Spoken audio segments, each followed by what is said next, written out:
विधानसभा के अंदर दो तरीके की कार्रवाई नजर आई। एक में जहां सत्ताधारी सरकार थी और एक तरफ आप, वहां एयर कंडीशनर अंदर चल रहे थे और बाहर कहीं ना कहीं तपती लू के अंदर आप लोग बैठे थे।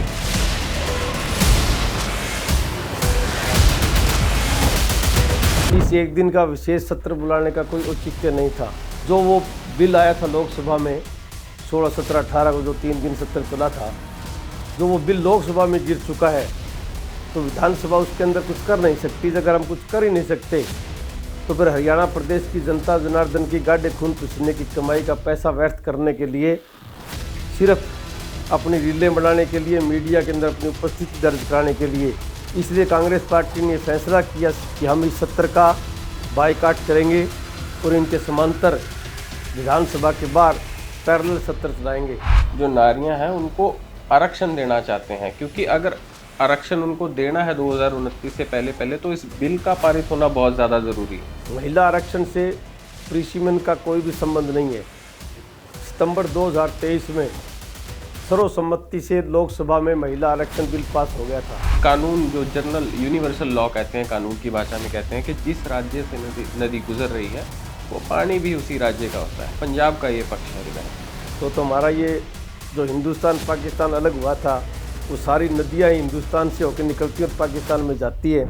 फिर तो हमें सिंधु नद है, दूसरी ब्रह्मपुत्र है, इनको बंद हम कर सकते हैं। 5 दरियाओं का समूह है। पंजाब के अंदर पानी कभी खत्म नहीं हो सका। आज भी फालतू पानी पाकिस्तान के अंदर जा रहा है पंजाब का। हरियाणा विधानसभा में 2009 के बाद एक ऐतिहासिक चीज़ देखने को मिली, जिसके अंदर हमने देखा कि हरियाणा विधानसभा के अंदर ही दो विधानसभाएं चल रही थी। एक विधानसभा चल रही थी मौजूदा सरकार की, और दूसरी ओर विपक्ष ने यानी कि कांग्रेस ने विधानसभा के बाहर टेंट लगाकर एक पैरेलल सदन चलाया, जिसके अंदर तमाम विधायक और नेता प्रतिपक्ष भूपेंद्र हुड्डा भी मौजूद थे। क्या कारण रहे कि आज विपक्ष को जो है कहीं ना कहीं विधानसभा के बाहर आकर ये धरना देना पड़ा, या फिर कहें एक अलग से सदन चलाना पड़ा? ऐसा हरियाणा के अंदर बहुत पहले यानी कि आखिरी बार 2009 के अंदर देखा गया था। तो एक बार फिर से ये इतिहास कांग्रेस द्वारा जो है दोहराया गया है। इस पर चर्चा करने के लिए हमारे साथ फतेहाबाद से विधायक साहब मौजूद हैं। इनसे बातचीत कर लेते हैं। सर नमस्कार, बहुत बहुत स्वागत है। नमस्कार, धन्यवाद।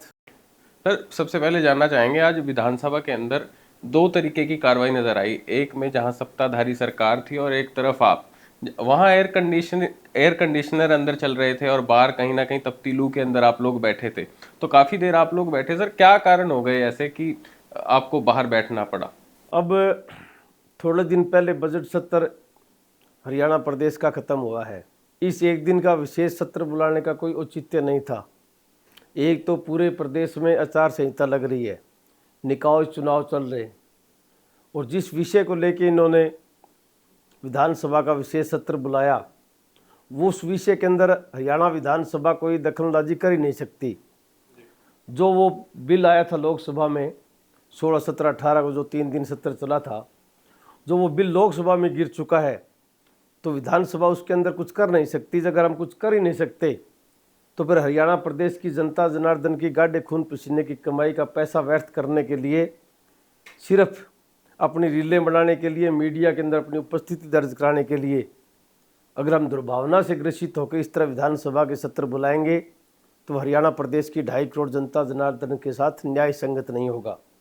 इसलिए कांग्रेस पार्टी ने फैसला किया हमारे विधायक दल की मीटिंग में कि हम इस सत्र का बायकॉट करेंगे और इनके समांतर विधानसभा के बाहर पैरेलल सत्र चलाएंगे। और हमने वहाँ पे 11 बजे से लेकर 2 बजे तक चिलचिलाती धूप के अंदर 42 से 43 डिग्री में सत्र चलाने का काम किया। लेकिन हमारे पैरेलल सत्र में हरियाणा प्रदेश की जनता जनार्दन के गाढ़े खून पसीने की कमाई का भी एक सिंगल रुपया भी हमने व्यर्थ नहीं होने दिया। तो इस तरह ये लोग, जो इवेंट मैनेजमेंट पार्टी है भाजपा, ये इस तरह की इवेंट करती रहती है। और हरियाणा विधानसभा ने इनको लोकसभा का सत्र भी इन्होंने गलत टाइम पे बुलाया था, क्योंकि इनको पता था कि पश्चिम बंगाल में और तमिलनाडु में चुनाव चल रहे हैं। चुनाव के दौरान एमएलए, एमपीज, दूसरे कार्यकर्ता चुनाव प्रचार में लगे रहते हैं। इन्होंने जानबूझ के चुनाव के बीच में ये सत्र बुलाया था, नेता प्रतिपक्ष ने और दूसरे राजनेताओं ने। प्रधानमंत्री जी को, होम मिनिस्टर को और लोकसभा अध्यक्ष को लेटर लिखा था कि आप 29 तारीख के बाद में सर्वदलीय मीटिंग बुलाइए, उसके बाद में आप सत्र बुलाइए। जब विधानसभा चुनाव का प्रचार चल रहा है तो आप एमएलएज और एमपीज को ये सत्र बुला के आप उनका टाइम बर्बाद मत करिए।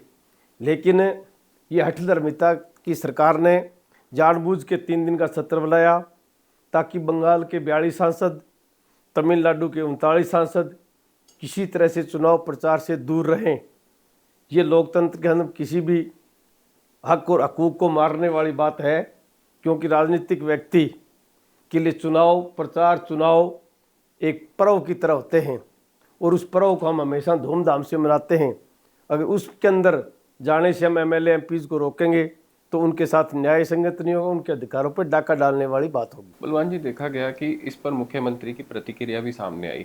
उन्होंने कहा कि अगर उनको इस सदन से इस सेशन से इतनी आपत्ति थी तो वो अंदर आकर कुछ ना बोलते, इसका विरोध करते, पर बाहर जाकर ये सब करने की क्या ज़रूरत पड़ गई। उन्होंने बेसिकली कहा कि ये सब करने की क्या ज़रूरत थी, ये तो एक पीआर स्टंट बताया इसको। जब हमने कह दिया कि ये सत्र ही असंवैधानिक है, ये संविधान का सरासर उल्लंघन है, तो एक तरफ तो हम कहते हैं कि ये सत्र असंवैधानिक है और उसके बावजूद भी हमें सत्र में जाके उसका बायकॉट करते तो न्याय संगत नहीं होता।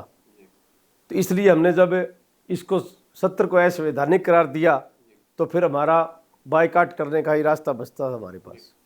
नारी शक्ति को लेकर ये सारा विवाद जो है नज़र आ रहा है। भाजपा ये कह रही है कि कहीं ना कहीं कांग्रेस जो है वो नारियों का सम्मान नहीं करती, और ऐसे में अगर एक सवाल विधायक जी किया जाए, उनका ये कहना है कि अगर हम सीटें बढ़ा रहे हैं तो उसके अंदर जो नारियां हैं उनको आरक्षण देना चाहते हैं, क्योंकि अगर आरक्षण उनको देना है 2029 से पहले पहले तो इस बिल का पारित होना बहुत ज़्यादा ज़रूरी है। जो 3 दिन के सत्र में जो वहाँ पे प्रधानमंत्री जी की और दूसरे बीजेपी नेताओं की जो स्पीच सुनी, उससे ऐसा लगता था कि आम आदमी की आंखों में धूल झोंकने का काम कर रहे हैं।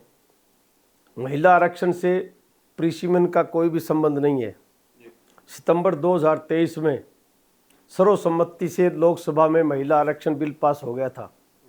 उस समय सभी इंडिया गठबंधन के नेताओं ने कहा था कि आप इसको अभी लागू करें और 2024 के 543 सांसदों में से 181 महिलाओं को चुनने का अवसर दें, उनको एक प्लेटफार्म दें ताकि वो चुन के यहाँ पे आ सकें। लेकिन भारतीय जनता पार्टी हमेशा से इनकी मानसिकता महिला विरोधी रही है।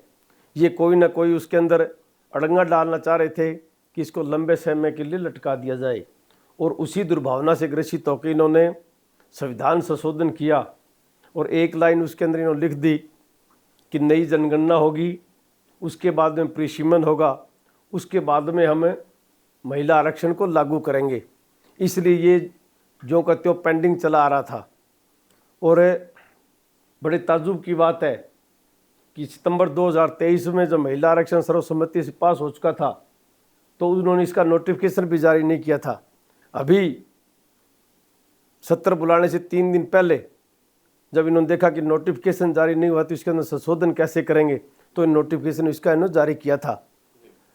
तो प्रीसीमन की जहाँ तक ये बात करते हैं, ये तो महिला आरक्षण के पर्दे के पीछे एक फ्रॉड डिलिमिटेशन, गलत प्रीसीमन करना चाह रहे थे।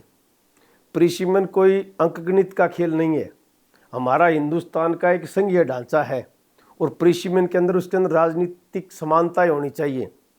ये कहते हैं हम 50% सीटें बढ़ाएंगे, 50% सीटें बढ़ाएंगे तो दक्षिण भारत का और उत्तर भारत का डिफरेंस बहुत हो जाएगा, केंद्र की राजनीति के अंदर उनका दखल कम हो जाएगा। इसलिए वो अपने आप को ठगा महसूस कर रहे थे।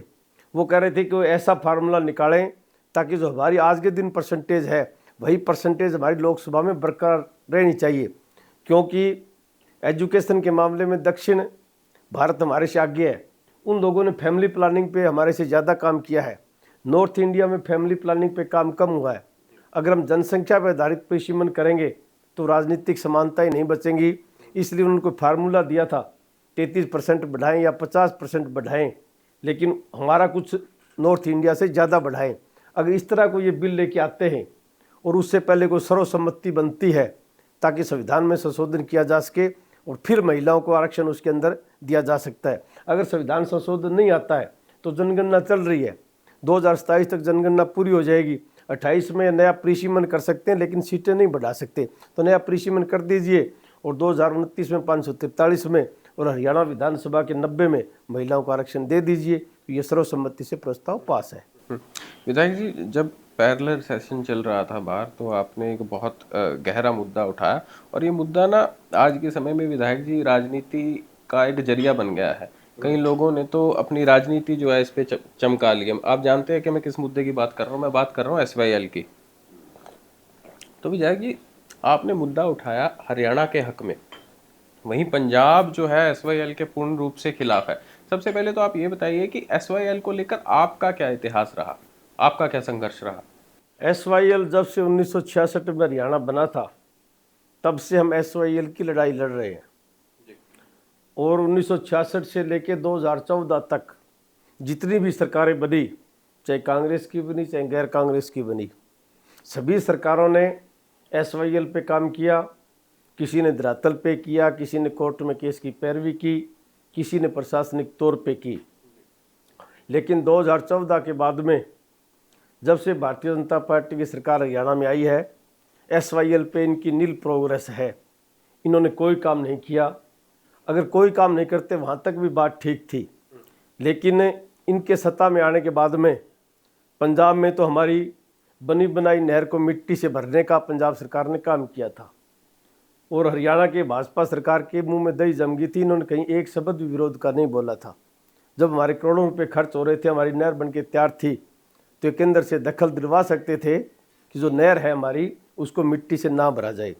और उसके बाद में सुप्रीम कोर्ट ने हरियाणा के पक्ष में सीधा सीधा फैसला दिया था कि केंद्र हरियाणा को SYL नहर बना के दे और पानी दे। तो उसके बाद में हमने विधानसभा के पटल पे भी और दूसरी जगह भी जहाँ जहाँ भी हमें मौका मिला, हमने सरकार को अवगत कराने का काम किया कि आप सुप्रीम कोर्ट का फैसला लागू करें। आपके अगर बस की बात नहीं है तो आप विपक्ष को साथ लें, आप प्रधानमंत्री से टाइम लें, आप राष्ट्रपति से टाइम लें, विपक्ष आपके साथ चलने के लिए तैयार है। लेकिन पिछले 11 साल में विपक्ष ने इनको कई बार अवगत कराया कि प्रधानमंत्री से मिलने का टाइम लें, SYL के मामले में हम बात करना चाहते हैं। लेकिन पूर्व मुख्यमंत्री खट्टर साहब भी और मौजूदा मुख्यमंत्री सैनी साहब भी आज तक प्रधानमंत्री का SYL के मामले में मिलने का टाइम इनको नहीं मिल चुका है।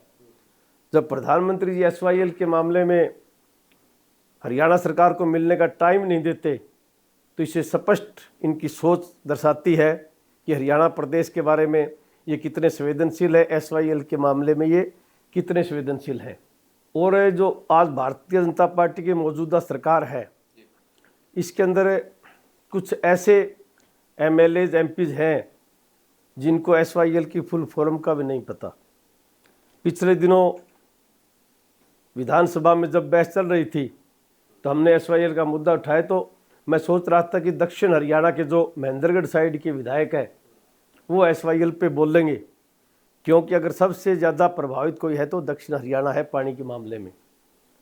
जब वो नहीं बोले तो मैंने उनको अवगत कराया था कि आपको कम से कम भीष्म पितामह की तरह चुप्पी नहीं साधनी चाहिए, आपको बात की बात कहनी चाहिए।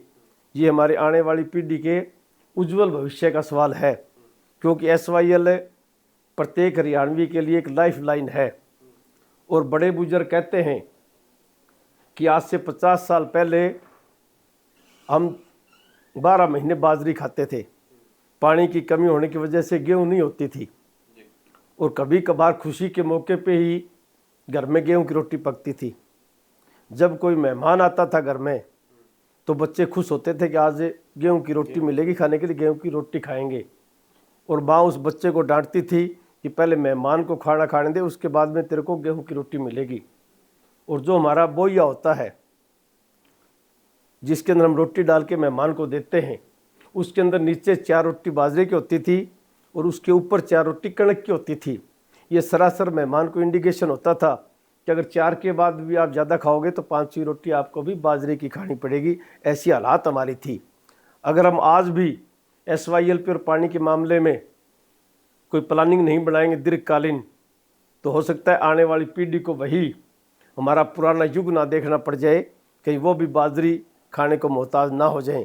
इसलिए हम सब का चाहे सत्ता पक्ष हो चाहे विपक्ष हो, सबका ये धर्म बनता है, कर्म बनता है, फर्ज बनता है कि आने वाली पीढ़ी के उज्जवल भविष्य के लिए SYL पे हमें मिलजुल के लड़ाई लड़नी चाहिए। और जिस तरह से SYL के मामले में भारतीय जनता पार्टी गहरी नींद सो चुकी है, मुझे नहीं लगता कि इस पे ये काम करेंगे। और सबसे बड़ी दुख की बात तो मैं आपको ये बताऊंगा, पिछले दिनों जो बजट सत्र था, जो मुख्यमंत्री जी हमारे वित्त मंत्री भी हैं, बजट भाषण में कहीं भी SYL नाम का कोई शब्द नहीं है, कहीं भी इन्होंने कोई जिक्र नहीं किया। नहीं तो हर बार बजट सत्र के अंदर SYL के नाम का फंड रिलीज होता है, उसका जिक्र होता है। इस बार बजट सत्र में जिक्र ना होने से कहीं ना कहीं हमारा SYL के मामले में केस कमज़ोर हुआ है। और पिछले दिनों में पंजाब के मुख्यमंत्री की प्रेस कॉन्फ्रेंस सुन रहा था, उन्होंने जिक्र किया था कि अब SYL का मुद्दा बीते हुए कल की बात हो चुकी है, क्योंकि बजट सत्र में हरियाणा सरकार ने एक शब्द भी नहीं बोला। तो इससे ये पता लगता है कि मौजूदा सरकार SYL के मामले में कितनी गंभीर है।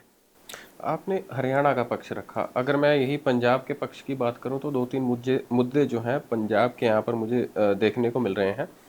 जब 1981 की मैं बात करूं तो 17.17 MAF पानी था उसके अंदर, और अभी 2013 का ये डाटा है जिसके अंदर 13.38 MAF पानी उसके अंदर पड़ा है।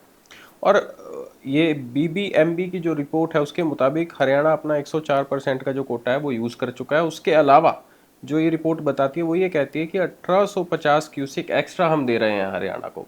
तो ऐसी स्थिति के अंदर जब हरियाणा को पानी मिल रहा है तो पंजाब का ये कहना है तो पंजाब कहाँ जाए।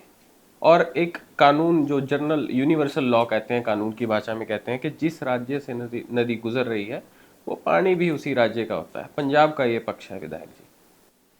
अगर यूनिवर्सल लॉ की बात करें, जिस राज्य से पानी गुजर रहा है वो पानी उसी राज्य का होता है, तो हमारा ये जो हिंदुस्तान पाकिस्तान अलग हुआ था, वो सारी नदियाँ हिंदुस्तान से होकर निकलती हैं और पाकिस्तान में जाती है। फिर तो हमें सिंधु नद है, दूसरी ब्रह्मपुत्र है, इनको बंद हम कर सकते हैं। फिर कुछ चाइना से आती हैं, फिर चाइना भी हमें पानी नहीं देगा। ये एक इंटरनेशनल सतह पे एक हमारा एक ढांचा है, ये प्राकृतिक स्रोत हैं सारे, इनके अंदर सबका हक होता है। वो जो आप 4% और 6% की बात कर रहे हैं, ये तो 1966 में जब हरियाणा बना था तो ये उस टाइम हमें पानी दिया गया था, लेकिन इसके बाद में एक्स्ट्रा पानी SYL बन के उसका और हमें हिस्सा मिलना था। जो आप आंकड़ों की बात कर रहे हैं, ये तो हमें 6% उस टाइम मिला था और 1850% आप फालतू की बात कर रहे हैं। तो फालतू तो जब ये रेनी सीजन होता है तो BM जो हमारा है यहाँ पे BBMP पे, यहाँ पे जो अधिकारी हैं पिछले 10 सालों में पंजाब सरकार से ज़्यादा है, वहाँ पे इनका इंटरफीयर है। ये रेनी सीजन में ज़्यादा पानी छोड़ते हैं, ज़रूरत की टाइम में कम छोड़ते हैं, और उसके बाद में डाटा निकालते हैं कि हरियाणा ने ज़्यादा पानी यूज़ कर लिया, तब जबकि हरियाणा को अपनी ज़रूरत के अनुसार पानी कभी मिलता ही नहीं। और SYL का जो हमारी मांग थी, SYL की तो एक बूंद भी हमें पानी नहीं मिलती। ये जो हमारा पानी का जो पार्टनरशिप हुआ था, जो बंटवारा हुआ था, भाखड़ा नहर था, भाखड़ा नहर का आपको सरसा, फतेहाबाद, हिसार, जींद, उनमें पानी भिवानी तक पानी जाना था, और SYL का पानी जाएगा महेंद्रगढ़, रोहतक, रेवाड़ी, कुछ हिस्सा भिवानी का लेकर, और यहाँ से जींद होके ये जाएगा। और यमुना का पानी जाना था फरीदाबाद, गुड़गावा और सोनीपत उधर। तो ये जो सबसे ज़्यादा प्रभावित हमारा दक्षिण हरियाणा है SYL ना आने से। इसी के लिए हमारी ये लड़ाई है। अगर हम SYL पे काम नहीं किया तो हमारा दक्षिण हरियाणा बंजर हो जाएगा। 1981 में जो समझौता हुआ था जिसके अंदर कहा गया था कि हाँ, उस समय इंदिरा गांधी की सरकार थी और इमरजेंसी का दौर था, तो उस समय ये कहा जाता था कि ये जो समझौता हरियाणा पंजाब के बीच में पानी देने का हुआ है ना, ये इमरजेंसी के दबाव में पंजाब से करवाया गया था। और इसके अलावा अब ये बात भी निकल कर सामने आ रही है, जो 79% पंजाब का ग्राउंड वाटर है वो ख़त्म है, और 2029 तक अमूमन तौर पर पंजाब का पानी बिल्कुल ख़त्म हो जाएगा, पंजाब वालों का ये कहना है। तो प्रतिक्रिया ये है कि आपको लगता है कि इसका कोई बीच का हल निकल सकता है, क्योंकि कुछ पानी राजस्थान को भी जा रहा है। तो किस तरीके से आप देखते हैं कि, क्योंकि उनका ये कहना है कि अगर एक बार SYL चल गई तो ये समझ लीजिए पंजाब से पूरा पानी ख़त्म है, फिर पंजाब के पास खुद का पानी नहीं होगा। एक पक्ष ये है। वहीं दूसरी ओर में हमने ये भी देखा कि जब हरियाणा के अंदर विधानसभा चुनाव थे तो आम आदमी पार्टी के ही पूर्व राज्यसभा सांसद सुशील गुप्ता का ये बयान था कि अगर हमारी सरकार हरियाणा में आती है तो हम SYL चलवाएंगे। अब ये दो मुहा तरीका राजनीति का जो है पार्टियां, हर पार्टी कर रही है कि अगर सरकार पंजाब में बनानी है, हरियाणा में बनानी है, SYL को सहारा बना लो। पर विधायक जी, मैं नॉर्मल अगर सवाल ये पूछूं कि इसका हल क्या है, वो आप बताओ। आपकी बात सही है। चाहे कोई राजनीतिक दल हो, जब पंजाब में आते हैं तो पंजाब की बात करते हैं, हरियाणा में आते हैं तो हरियाणा की बात करते हैं, लेकिन हम जाते हैं आंकड़ों पे। जो आपने आंकड़ों की बाजीगरी दिखाई, भाई इतने परसेंट पानी कम हो गया, 29 तक पानी यहाँ पे ख़त्म हो जाएगा पंजाब में, पंजाब डिजर्ट हो जाएगा, ये सिर्फ आंकड़ों की बाजीगरी है। 5 दरियाओं का समूह है पंजाब, पंजाब के अंदर पानी कभी ख़त्म नहीं हो सकता। आज भी फालतू पानी पाकिस्तान के अंदर जा रहा है पंजाब का, आज भी पूरा यूटिलाइज नहीं हो रहा पंजाब के अंदर पानी, उसका ये सदुपयोग नहीं कर रहे।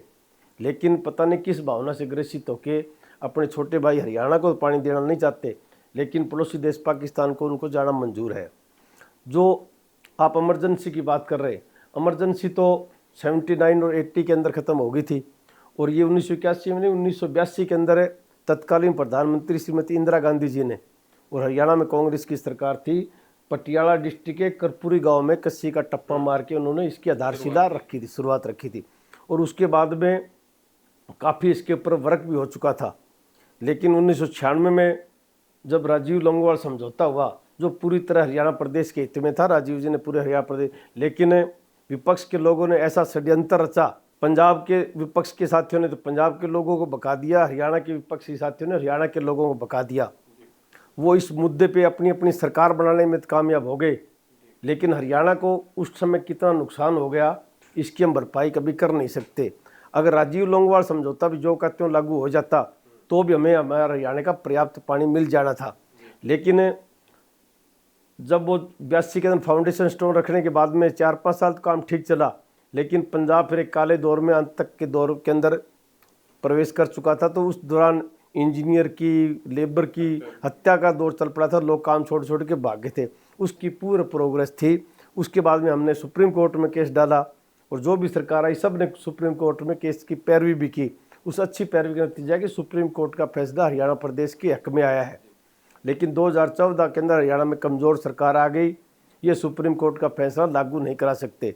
अगर हरियाणा के अंदर मजबूत सरकार होती तो सुप्रीम कोर्ट का फैसला लागू होता, और केंद्र सरकार हमें नहर बना के देती और हमारा पानी हमें मिलता। बिल्कुल आपकी बात से एग्री कर गए, पर अल्टीमेटली अब सरकार पर अगर हम दोष ना मने, एक आम आदमी के नाते, एक बुद्धिजीवी के नाते, आपका क्या सजेशन है कि इस तरीके से इसका हल हो सकता है कि पंजाब का भी नुकसान ना हो और हरियाणा का भी नुकसान ना हो, अगर राजनीति को एक वक्त के लिए साइड पे रख दिया जाए? हम तो हमेशा से इस बात के पक्षधर हैं कि SYL पे राजनीति होनी नहीं चाहिए, और जो हरियाणा अपना पानी मांग रहा है वो पानी देने से कहीं रत्ती भर भी पंजाब को नुकसान नहीं हो रहा। आप कह रहे हैं कि पाकिस्तान को भी पाकिस्तान को पानी जा रहा है, अगर वो भी दे दे फिर भी इनके पास पानी बचता है, क्यों राजस्थान का हिस्सा बाकी रहता है। राजस्थान में एक तो गंग नहर से पानी जाता है उधर, एक राजस्थान करनाल से जाता है, और एक हमारे हिसार डिस्ट्रिक्ट होगी सिद्धमुख ब्रांच इनकी जा रही है, तो इनके भी पानी की डिमांड है, उनको भी उनका पानी पूरा नहीं आता।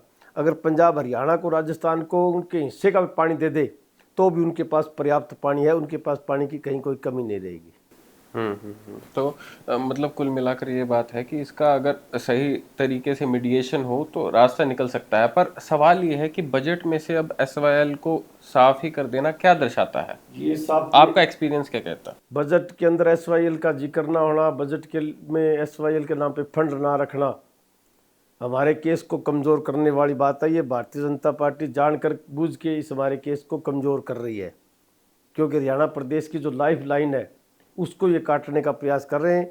इनको अगर थोड़ी सी संवेदनशीलता होती, थोड़ी सी इनके अंदर नैतिकता होती, तो ये SYL का उसके अंदर जिक्र करते, उसका फंड रखते और निरंतर उस पर काम करते, तो कहीं ना कहीं फिर आने वाले दिनों में हम सुप्रीम कोर्ट का फैसला भी इम्प्लीमेंट करा सकते थे। लेकिन जो इन्होंने बजट सत्र के अंदर SYL को पूरी तरह इग्नोर किया, ये हरियाणा प्रदेश की जनता जनार्दन के हितों पे बहुत बड़ा कुठाराघात है। शायद आने वाले दिनों में हमें इसका खमियाजा भुगतना पड़ेगा। मेरा इस मुद्दे पर ये आखिरी सवाल रहेगा कि कौन से ऐसे हरियाणा के अंदर मेन डिस्ट्रिक्ट्स हैं जो इसकी मार झेल रहे हैं, और क्या क्या चैलेंजेस आप लोग देख रहे हैं, और फ्यूचर क्या है अगर SYL का निर्माण हरियाणा में नहीं होता या वो सुचारू रूप से अब नहीं चलती? अगर इसके SYL का निर्माण नहीं होता तो आज आधा हिसार डिस्ट्रिक्ट, पूरा भिवानी डिस्ट्रिक्ट, कुछ हिस्सा रोहतक का, कुछ जींद का, और भिवानी, महेंद्रगढ़ और रेवाड़ी, इन एरियो पे बहुत बुरी तरह असर पड़ रहा है। और SYL का पानी ना आने से हम उन लोगों को भाखड़ा के अंदर से हमारा कुछ हिस्सा दे रहे हैं, और भाखड़ा के अंदर उनको हिस्सा देने से सरसा, फतेहाबाद और दूसरे डिस्ट्रिक्ट के हितों पे कुठाराघात होता है, क्योंकि भाखड़ा नहर बनी ही उन डिस्ट्रिक्ट के लिए है। उस ढांचा हमने ऐसा तैयार किया था कि भाखड़ा पानी इन 3 डिस्ट्रिक्ट में जाएगा, SYL का दक्षिण हरियाणा में जाएगा और यमुना का गुड़गांव फरीदाबाद जाएगा। तो सबसे प्रभावित हमारा दक्षिण हरियाणा हो रहा है SYL का पानी ना आने की वजह से। विधायक जी, ये तो SYL के मुद्दे पर बात होगी। अगर बात आपके हल्के फतेहाबाद की कर लें, आप कांग्रेस पार्टी से आते हैं और अक्सर ये देखा जाता है कि विपक्ष के लोगों को काम करवाने की काफ़ी दिक्कतें आती हैं, अधिकारियों का रवैया सही नहीं रहता। तो मुख्य रूप से अब किस तरीके से आप अपनी कॉन्स्टिट्यूएंसी को मैनेज करने का काम करते हैं, क्योंकि लोगों को तो उम्मीद है और ये कहकर भी पल्ला नहीं झाड़ा जा सकता कि मैं तो विपक्ष में हूँ, मैं कुछ कर नहीं सकता। तो किस तरीके से आप मैनेज करते हैं चीज़ों को? बड़ा अच्छा सवाल पूछा आपने। वास्तव में हमें विकास कार्य करवाने के लिए दिक्कतें आ रही है। अगर सरकार कोई झूठ सच बोल के हामी भर देती है तो इनके अधिकारी फाइल को इतनी जगह घुमाते हैं कि फाइल घूमती घूमती कई बार तो गुम हो जाती है। अगर कोई फाइल के पीछे पड़ा रहे तो कोई काम हो सकता है, नहीं तो ये लोग फाइलों को इतना घुमाते हैं कि फाइल घूमती घूमती शायद आपकी आंखों से ओझल हो जाती है। कहने को तो ये इनका IT सेल और जो इन्होंने मीडिया का राष्ट्रीयकरण कर दिया है, मीडिया सारे दिन के गुणगान करता है कि हम हरियाणा एक, हरियाणवी एक की हम चलते हैं, सबका साथ सबका विकास। लेकिन ये सुनने को तो शब्दकोश तो बहुत अच्छे हैं, लेकिन जहाँ पे विपक्ष के साथी विधायक हैं उनके हलकों में वास्तव में विकास कार्य प्रभावित हैं, जो कि मुख्यमंत्री को हरियाणा प्रदेश का समान विकास करना चाहिए, चाहे विधायक सत्ता पक्ष का हो चाहे विपक्ष का हो। आम जनमानस की ज़रूरतमंद चीज़ें वो पूरी होनी चाहिए। ये सरकार का धर्म भी बनता है कि आम जनमानस को मूलभूत सुविधाएं सरकार द्वारा मुहैया कराई जानी चाहिए। विधायक चाहे उस हल्के से किसी भी पार्टी का हो, सरकार को अपना धर्म निभाना चाहिए। कभी आप ऐसा हुआ हो कि विपक्ष में रहे हों और कोई ऐसी सरकार आई हो जहां पर इस चीज़ को आपने फेस ना किया हो? विपक्ष का नेता होने के नाते, विधायक होने के नाते, कोई ऐसी सरकार या कोई ऐसा CM आपने फेस देखा हो जहां पर आप कहें कि हाँ, नहीं, इन्होंने इतना पक्षपात नहीं किया, ये करते थे ओपोजिशन के भी काम? मैं तो 2014 से 19 पहली बार विधायक बना था और 2024 से अब दूसरी बार विधायक बना हूँ। मैं तो जब से विधायक बना हूँ तब से ही विपक्ष में रहने का मुझे मौका मिला है। सत्ता पक्ष का मुझे अनुभव कम है। मुझे नहीं पता भी कौन सा विधायक किस तरह की उसकी, कौन से मुख्यमंत्री किस तरह उसकी कार्यप्रणाली रही है, लेकिन मैं मेरा अनुभव बता सकता हूँ कि विपक्ष के विधायकों को अपने क्षेत्र में, अपने हल्के में काम कराने के लिए बहुत भारी संघर्ष करना पड़ता है। और हल्के वासी जो आपके पास शिकायत लेकर आते हैं, मान लीजिए चाहे कमेटी से काम ना हो रहा हो, अन्य विभागों से काम ना हो रहा हो, तो किस तरीके से फिर उन अधिकारियों से डील करना, या किस तरीके से समय दे पाते हैं पब्लिक को? कितना समय हल्के में भी रहते हैं आप? वो तो विधायक की कार्यप्रणाली पर निर्भर करता है कि वो ब्यूरोक्रेट से, अफसरों से काम किस तरह ले सकता है। आम जनमानस के उनके लिए तो बहुत बड़े काम होते हैं, लेकिन ब्यूरोक्रेट के लिए और एक MLA MPs के लिए वो छोटे काम ही होते हैं।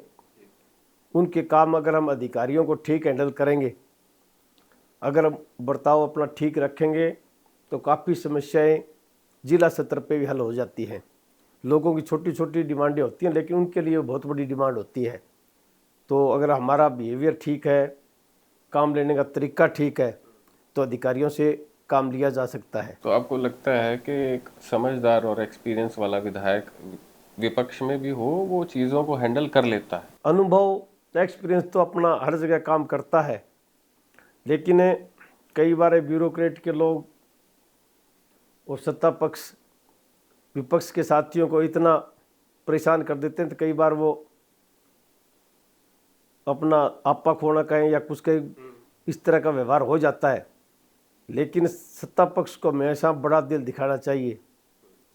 मैं तो ये चाहता हूँ कि सत्ता पक्ष को विपक्ष के विधायकों में सत्ता पक्ष वाले विधायकों से भी ज़्यादा देना चाहिए, ताकि मुख्यमंत्री की छवि निखरे, उस सरकार की छवि निखरे, आम जनमानस के दिल में ये भावना हो कि ये सरकार दुर्भावना से ग्रसित सरकार नहीं है। अपने हलके के लिए कुछ आपने सोचा हो, फ्यूचर में क्या कुछ करने वाले हैं या क्या कुछ प्लान्स हैं अपने हलके के लिए आपके? मैंने मेरे हलके में आज औद्योगिक दृष्टि से फतेहाबाद डिस्ट्रिक्ट पिछड़ा हुआ डिस्ट्रिक्ट है। कोई भी उसके अंदर उद्योग नहीं है, लोगों के पास रोजगार नहीं है। तो ये सरकार कहती है कि हमें प्रत्येक डिस्ट्रिक्ट में मेडिकल कॉलेज देंगे। इन्होंने हमें गुमराह करने के लिए फतेहाबाद डिस्ट्रिक्ट वासियों को टोहाना विधानसभा में रसूलपुर गांव है जो डिजर्ट एरिया है, वहाँ पे ये कहते हैं मेडिकल कॉलेज बनाएंगे। और आज से 3 साल पहले उन्होंने वहाँ पे फाउंडेशन स्टोन भी रख दिया था, लेकिन सिर्फ फाउंडेशन स्टोन पे तो जितनी ईंटें लगी उसके बाद में एक ईंट भी वहाँ पे नहीं लगी। और वहाँ पे मेडिकल बनाने का कोई औचित्य भी नहीं है, क्योंकि मेडिकल कॉलेज में बच्चे सिर्फ फतेहाबाद डिस्ट्रिक्ट के नहीं आएंगे, दूर दराज के भी आएंगे। जब कोई दूर दराज का बच्चा शिक्षा दीक्षा लेने आता है तो उसके पेरेंट्स सबसे पहले उसकी सिक्योरिटी देखते हैं, उसका माहौल देखते हैं। अगर वो डिजर्ट एरिया में होगा, ट्रांसपोर्ट की अच्छी सुविधा नहीं होगी आने जाने की, तो वहाँ पे बच्चों को अपना एडमिशन नहीं कराएगा। मैंने पिछले दिनों विधानसभा में मांग करी थी कि आप रसूलपुर के मेडिकल कॉलेज को फतेहाबाद के अंदर जो 200 बेड का अस्पताल निर्माणाधीन है और उसके साथ लगती हुड्डा की ज़मीन पड़ी, आप उसको ट्रांसफ़र कर सकते हैं, तो वहाँ पे आप मेडिकल कॉलेज बनाएं।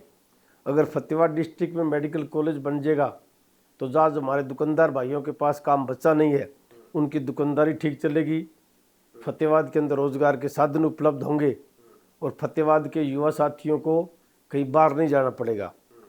अगर आज मौजूदा सरकार ने फतेहाबाद की तरफ कोई ध्यान नहीं दिया, मेडिकल कॉलेज नहीं बनाया या कोई IMT नहीं बनाई या कोई पैडी पर आधारित उद्योग नहीं लगाया या कॉटन पर आधारित उद्योग नहीं लगाया, तो आज से 20 साल के बाद में हमारा फतेहाबाद ज़िला बुढ़ों का ज़िला घोषित हो जाएगा, क्योंकि किसी भी युवा बच्चे के पास फतेहाबाद डिस्ट्रिक्ट में कोई काम करने के लिए काम नहीं है।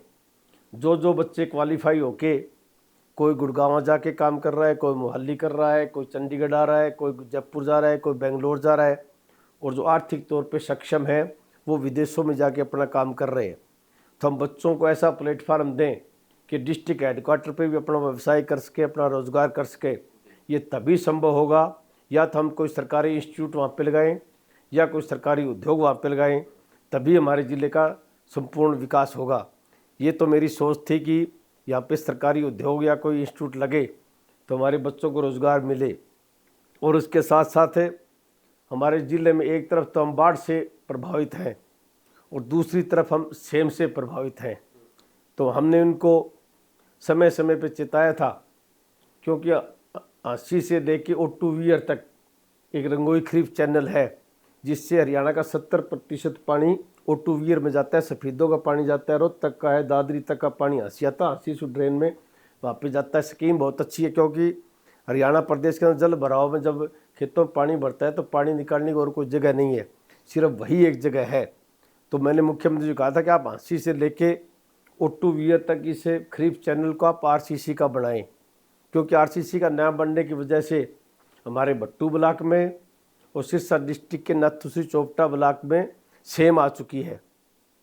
अगर ये समस्या ज्यों की त्यों रही तो आने वाले 10-15 सालों में ये 50-55 गाँव पलायन करने को मजबूर हो जाएंगे और ये उपजाऊ भूमि बंजर हो जाएगी। तो मुख्यमंत्री ने सिर्फ आश्वासन दिया है कि हम इसकी प्लानिंग बनाते हैं, इसके कहीं ना कहीं तटबंध हम मजबूत करेंगे। तो मैंने उनको कहा था कि तटबंध मजबूत करने से काम नहीं चलेगा, इसका बेड भी आपको पक्का करना पड़ेगा, क्योंकि बेड जब तक कच्चा रहेगा तब तक सेम की समस्या का समाधान नहीं हो सकता। तो मैं चाहता हूँ कि इसको पूरी की पूरी RCC बनाई जाए ताकि हमारा डिस्ट्रिक्ट सेम से बच सके। और सेम बड़ी एक भयंकर समस्या है, आम आदमी दाने दाने को मोहताज हो जाता है।